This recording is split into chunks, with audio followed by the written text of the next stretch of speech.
كاسيميرو بنزيما بتسلل رونالدو لا وانطلقه سريعه لصالح الريال. رونالدو بنزيما جول لكريم بنزيما من 3 تمريرات كانت كافيه للريال.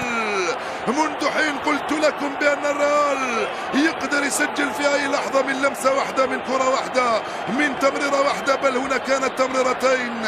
كريم بنزيما في المكان المناسب يسجل 8 اهداف للريال. اللعبه كم كانت رائعه من كريستيانو رونالدو.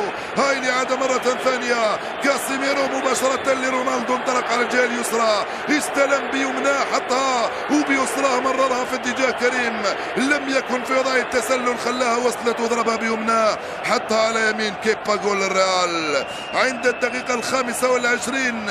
ريال مدريد في بلباو في متفوق بهدف مقابل 0 امام اتلتيك بلباو الذي بدأ المباراة بقوة في الربع ساعة الاول. هدف غالي وثمين للريال في هذه اللحظات، يحطم لاعبي اتلتيك بلباو او يؤثر عليهم بالاحرى.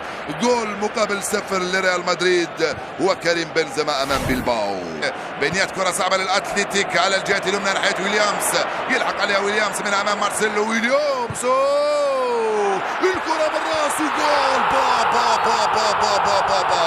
هدف عالمي لاتلتيك بلباو في منتهى الروعة، توزيعها في القائمة الثانية. جول فعلها اتلتيك بلباو عن طريق دوريتس. فنان انت يا راؤول غارثيا، توزيعها بالراس من اروع ما يكون، عالمية على الطريقة الباسكية. يا سلام، من هناك التوزيع من إنياكي ويليامز في القائمة الثانية بالبراعة والدقة اللازمتين. راؤول غارثيا كالمعتاد براسه حطها لك يا دوريتس. جول التعديل لاتلتيك بلباو، مستحق هو التاسع لأريتس دوريتس. شوف اللعبة كم كانت رائعة وممتعة. ويليامز من هناك مرر في القائمة الثانية. با با با با انت رائع رائع يا راؤول غارثيا، تمريرتك بالراس ولا اروع. وجدت ادوريتس براسه الكرة في الشباك، هي وكذلك راموس وكايلور نافاس. وجول التعديل مستحق لاتلتيك بلباو. با با با با هدف رائع، نعم رائع جدا هذا الجول. هدف الريال كان رائع وهدف اتلتيك بلباو كان اروع. هدف الريال بالرجلين وهدف اتلتيك بلباو بالراس كان رائع، لان تمريرة رونالدو برجله لبنزيما رائعة، وتمريرة راؤول غارثيا براسه في اتجاه دوريتس على فالفيردي.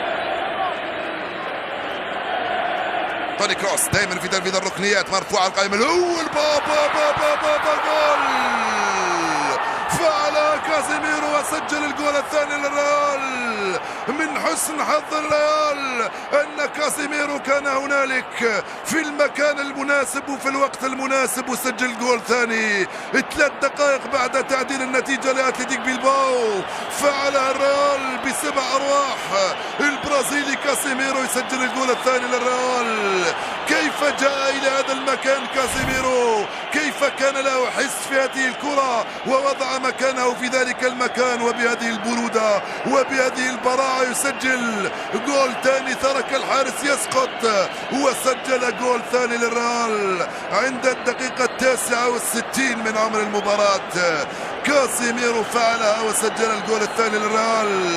هل يمكن ان نقول بانه من حسن حظ الريال انه سجل هدف ثاني 3 دقائق بعد تلقي هدف التعديل؟